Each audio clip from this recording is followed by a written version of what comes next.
Következik is a következő kérdező, még csak hívni sem kellett. Szia! Adom a mikrofont, és sok sikert. Kész vagyok. Tudod, tényleg, wow! Wow, felismersz, oké. Ez valami. Jó, belebeszélek, oké. Egyszerű eldöntendő kérdéssel kezdek. Szerinted a transznők nők? Hát ugye ez egy ideológiai kérdés, amire, tehát ugye ezt egy konkrét politikai nézet alapján most fölteszem nekem egy kérdés, amire én bármit is válaszolok, valójában nem a véleményet fogom ebben kifejezni, nem a témának a komplexitásáról fogunk beszélgetni, hanem beletolsz egy olyan véleménybuborékba, aminek egyébként én lehet, hogy adott esetben kritikusa vagyok, lehet, hogy adott esetben, hogy mondjam én, próbálnám vizsgálni a különböző aspektusait, de ezzel nyilvánvalóan nem fogom tudni ezt megtenni. Tehát, hogy ez önmagában egy erőteljesen ideológia vezérelt felvetés, és nem arról szól egyébként, hogy a nemi diszfóriával élő emberek milyen elismerést és milyen társadalmi segítséget kellene, hogy megkapjanak ahhoz, hogy nemi diszfóriásként is teljes jogú tagjai legyenek a közösségnek, úgy, ahogy azt az ő maguk igényei megfogalmazzák. Egyrészt a nemi diszfória az nem feltétlenül szükséges a transzneműséghez, de ez most más kérdés. Viszont a testábodban van olyan ember, szerintem egyszerű válasz erre, a transznők nők. Viszont a stábodban... Oké, ez tök jó, neked az? És akinek nem az, annak akkor a te általad elmondottak fölírják az ő nőfogalmát, amire nem tudom, hogy milyen alapod van. Tehát a valóság az egy kollektív tulajdon. És az, hogy a valóságot milyen fogalmakkal írjuk le, tehát hogyha most mondjuk én azt mondom erre, hogy a transznek nők, mit válaszolhatok erre? Két dolgot válaszolhatok. Nem nők. Akkor mi történik? Én be vagyok sorolva a transzfóbia kategóriájába, amit határozottan tagadok. Semmifajta fóbiám nincsen a transzneműekkel szemben. Ha viszont megerősítem, bocsáss meg, most szeretnék rá válaszolni, ha viszont megerősítem, akkor valójában azt a kollektív kategóriát, ami alapján leírjuk a világunkat férfiak és nők viszonylatában, radikálisan fölül kell írni azoknak a vonatkozásában is, akik viszont meg nőkként azonosítják magukat. És nagyon beszédes szerintem, hogy mindig az a kérdés, hogy a transznők nők-e. És miért nem kérdés az, hogy a transzférfiak férfiak-e? Mert nagyon egyszerű azért alapvetően, mert ez egy a nőkkel szemben megfogalmazott követelés alapvetően, hogy ők gondolják újra azt a kategóriát, ami alapján ők maguk meghatározzák magukat a társadalomban. Szerintem ez egy sokkal összetettebb kérdés, és nagyon ellene vagyok minden ilyen típusú leegyszerűsítésnek, ami csak azt tűzi ki célul, hogy nagyon határozottan nézzük meg, hogy valaki velünk vagy ellenünk, ahelyett, hogy azt néznénk meg, hogy milyen elismerések köré kellene társadalmi konszenzust teremteni ahhoz, hogy a transznemű emberek is méltósággal élhessenek ebben a társadalomban. Szerintem a transz férfiak ugyanúgy valid kérdés lett volna. Azért ezt a kérdést hoztam, mert konkrétan a testábodból van egy olyan tag, aki azt, hogy a transznők nem nők, ezt Premier Plánban hirdeti, ilyen műsorokat ad is le a ti platformotokon. Mi a kérdés? Te ezzel oké vagy? Hogy szerkesztői szabadságon a műsor készítésekor? Maximálisan. Mint ahogy egyébként nálunk felelősséged a platformodásában különböző embereknek? Dehogy nem. Nálunk történt meg egyedül az, hogy például a Csendeseit egy transznemű ember énekelt el december 24-én. Nálunk történt meg egyedül az, hogy készült egy dokumentumfilm egy hajléktalanságban élő transznemű emberről. Nálunk történt meg egyedül az, hogy kezdeményeztünk egy vitát, amit sajnálatos módon azok az emberek, azok a szervezetek, akik a transzneműeket képviselték, nem voltak hajlandóak vitába szállni velünk. Joguk van hozzá, csak azt mondom, hogy azt mondani, hogy a Partizán transzfób platform lenne, az szerintem egy súlyos leegyszerűsítése a dolognak. Elfogadom, ha ez a véleményed, csak én meg hadd mondjam el, hogy szerintem ennél összetettebb a kép. Hát, hogyha több platformadást csináltok, és nem csak Balogh Zsófinak a tevékenységére gondolok, hanem például az a te saját tevékenységedre, amikor Kovács Eszternek vagy Kathleen Stocknak adsz platformot.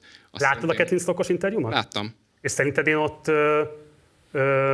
tehát, hogy alákérdezősen csináltam? Igen. Oké, hát akkor ez a véleményed.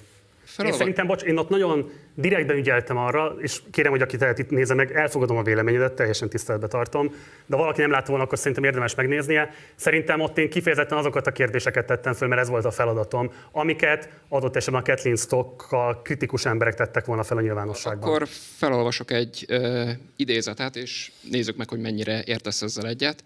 Az én aggodalmam nagyon specifikus, mégpedig arra vonatkozik, ha például egy kislány, aki focizik, és a fiú testvéreivel szeret lógni, és nem szeret játszani lányokkal és babázni, szóval ha ez a kislány elkezdi azt gondolni, hogy ő leszbikus. Mi a kérdés? Mit gondolsz erről az állításról? Azt, hogy ezt az egyik interjú alanyom elmondta az adásban, és tök jó, hogy elmondtam, mondhassa el bármikor szabadon. Te ezzel egyet tudsz érteni? Ezt problematizálnád? Soha nem kell felelősséget vállalnom az interjú alanyai mondataért. Azért kell felelősséget vállalnom. Ha valaki ilyen utálkozó gondolatokat terjeszt, De mondom, ez a te ítéleted. Szerinted ez utálkozó. Mások szerint meg De nem. mikor tudtad meg, hogy meleg vagy? Ez személyes jellegű kérdés, erre nem vagyok köteles, hogy válaszoljak. Amit fontosnak tartok, nevelték? hogy Beléd nevelték? nem tudok róla, de amit akartam mondani ezzel kapcsolatban, hogy nyilván mindenik interjú alanyommal kapcsolatban vannak olyan emberek, akik halálosan meg vannak sértve, hogy egyáltalán miért szerepelhetnek a képernyőn. És szerintem odáig kéne eljutni, hogy ha mondjuk a Kathleen Stock itt van Magyarországon, akkor legyen valaki, aki kiáll vele vitára, és azt a Partizánban meg lehet csinálni. Hogy lehessen tabumentesen beszélni ezekről a kérdésekről. Szerintem az egy legitim vélemény, hogy elhangzott. És vannak más legitim vélemények is. És nekem a Partizán vezetőjeként az a feladatom, hogy legyenek meg azok a fórumok, mert ebben az országban ezek nincsenek meg. Ahol például mondjuk te, aki ebben nagyon határozottan és karakánul állást foglalsz, tudsz vitatkozni valakivel, és mindketten vállaljátok azt a felelősséget, hogy nem bemondásra kell igazolni, és igaznak elfogadni a véleményeteket, hanem van bizonyítási kényszer. Szerintem az állítás például, hogy a transz is nők, az például egy vita alap. Azt nem lehet elvárni valakitől, hogy fogadja el bemondásra, mert súlyos következményei vannak. Ha nem vitatjuk meg, akkor egy dogmát képezünk, egy újabb dogmát, ami nem fogja segíteni azt, hogy legyen meg az a kritikus gondolkodás a társadalomban, ami nélkül, és ez megint az identitáspolitikához vezet vissza, kizárólag a saját vélemény buborékainkat erősítjük meg, és nem tudjuk kitalálni azt, hogy hogy fog megképződni a társadalmi a legkisebb közös többszörös. Szerinted mennyire jó egy olyan embernek, aki utálkozónak gondolja, és így gondolok például Balogh Zsófinak és a Vaj Blankának a podcastjára, amit így egymással csináltak. Azt nem tudom, hogy hallottad-e. Persze, hogy hallottam. Te azt produktívnak gondoltad, ezt egy produktív vitának gondoltad azt az egészet? Szerintem ez egy nagyon fontos vita. Persze, hogy fontos vita, hogy ne lenne fontos vita. Szerinted az egy vita volt egyáltalán? Nem, de ott azért sok minden fölmerült, tehát ugye ott a moderáció, meg stb. Azért nem akarok róla hosszan beszélni, mert nem mi csináltuk, egy másik médium csinált egy általán egyébként nagyra becsült és szeretett. Mégis a ti egyik munkatársatok De most szerepelt a benne. moderációról beszéltem, tehát hogy ugye azért az nagyon fontos, hogy a moderáció miensége eldönti egy vitának is a mienségét. Ha nekem lehetőségem lenne, és tudnék csinálni ezzel kapcsolatban egy vitát, hidd el, tudnék olyan attitűdöt képviselni, ami befogadó, inkluzív lenne minden véleménygazda számára. És egyébként, bocsánat, én ezt nagyon fontosnak tartom. Tehát én nem azt tartanám fontosnak, hogy több olyan tartalom legyen a Partizán, ami azt mondja, hogy a transznek is nők. Én azt tartanám fontosnak, hogy erről az állításról érdemben és kiterjedten lehessen vitázni. És az a baj alapvetően, hogy annak a véleménynek a képviselő, akit most te képviselsz itt, és egyébként én nagyon becsülöm, hogy ezt így most így nekem szegezted. És kérem is, hogy még adjunk egy kis időt a fiatal embernek, hogy be tudja fejezni. Szerintem ez nagyon fontos. Mert ebben a csatornában ez a vita először történik meg. Nem az ideális körülmények ezek most. Mert most mi történik? Szókardozunk. Miközben nem szókardozni kéne, hanem megvizsgálni alaposan és tényleg részletgazdagon, hogy egy ilyen állításból, hogy a transznek is nők, mi következik. Következik-e az elismerés és a megnyugtatása a transznemű embereknek? Mi következik a nők vonatkoztatásában? Mi történik a szélesebb társadalmi spektrumokban? Mi történik akkor, hogyha ezt valaki nem fogadja el például? Azt abóvó egyébként a transz közösség ellenségének tekintjük, vagy feladatunknak érezzük azt, hogy meggyőzzük őt, és adott esetben keressük vele valamilyen módon a párbeszédet. Tehát, hogy szerintem a deklarációkon túlmenő érdemi vizsgálat a társadalmi jelenségeknek, szóval, hogy mondjam, akkora bajban vagyunk, hogy én erről nem tudok sajnos lemondani, és nem vagyok hajlandó beleszorítkozni egy ilyen állításba, mert nekem más a feladatom. Jelenleg az a helyzet viszont, hogy ti csak a vitának az egyik oldalát képviselitek. Tehát másik oldalt soha nem jelentettétek meg, és Premier Plánban adtak platformot neki. És úgy gondolnám, hogy ezt egy kicsit így baloldali embernek tartod magadat. Az, hogy egy társadalmi csoporttal kifejezetten elnyomóan, utálkozóan, kiközösítően, mert nagyon sok transz ember úgy érzi, hogy a Partizán őket cserben hagyja. Ezt konkrétan tudom, mert vannak transz ismerőseim, akik ezt így kifejtették nekem. Akkor ez nincsen ilyen felelősség, hogy egy társadalmi csoportot ti cserben hagytok? De nagyon sok ilyen csoport van, bocsáss meg, tehát érted, amikor a Márki-Zay Péter interjú lement, akkor a Márki-Zay Péter hívők azt gondolták, hogy én gyűlölködő voltam a Márki-Zay Péterrel szemben. Tehát hogy mondjam, mindig lesznek csoportok, akik sértve érzik magukat attól, ahogyan reprezentálódnak, vagy ahogyan mondjuk az ő szívüknek kedves és fontos ügyekről szó esik a Partizánban. Ezért nem tudok felelősséget vállalni. Amiért felelősséget tudok vállalni, és ezt határozottan visszautasítom, semmilyen gyűlölködő tartalom a Partizánon, sem a transzok vonatkozásában, sem mások vonatkozásában nem jelent meg. Az, hogy valaki... Ebben nem értünk egyet. Nem értünk egyet, oké, tök oké. Nyilván nem értünk ezzel egyet, csak azt mondom, hogy nagyon, szóval azért az nagyon nagy távlatokat nyit ki, ha azt gyűlölet beszédnek tekintjük, hogy én nem vagyok hajlandó azt kimondani, hogy a transznek is nők.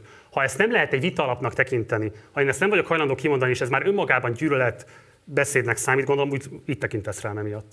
Gyűlölködésnek tesz. Oké, akkor ez szerintem a demokrácia vége. Ez lenne a demokrácia vége. Itt kezdődik a demokrácia vége, amikor dogmákat várunk el egymástól igazolni, és ha nem vagy hajlandó az én Marci, Premier plánban fejtett ki ezt a véleményedet. Nem engedett, hogy én azt várod el tőlem, hogy én a te dogmádat igazoljam, és én azt várom el tőled, hogy te az én dogmámat igazoljad, akkor nem vitában vagyunk egymással, nem egy társadalmi konfliktust játszunk le, hanem dogmákat várunk el egymástól igazolni, és ennek előbb vagy utóbb mindig egyébként a demokrácia vége lesz, és bizony olyan konfliktus, amiben nem szavakkal, érvekkel győzzük le a másikat, hanem fizikai erővel. Azt gondolod, hogy most verekednénk. Nyilvánvalóan nem ez következett abban, amit mondtam, de értem, hogy hova következik a gondolat. Jó, ironizálok. Jó, ezt Én meg komolyan veszlek. Mielőtt egészen a fizikai erőszakig fajulna a helyzet, addig már borzasztó izgalmas hallgatni a beszélgetéseteket. Bocs, hello. Köszönöm, örülök, hogy itt voltál.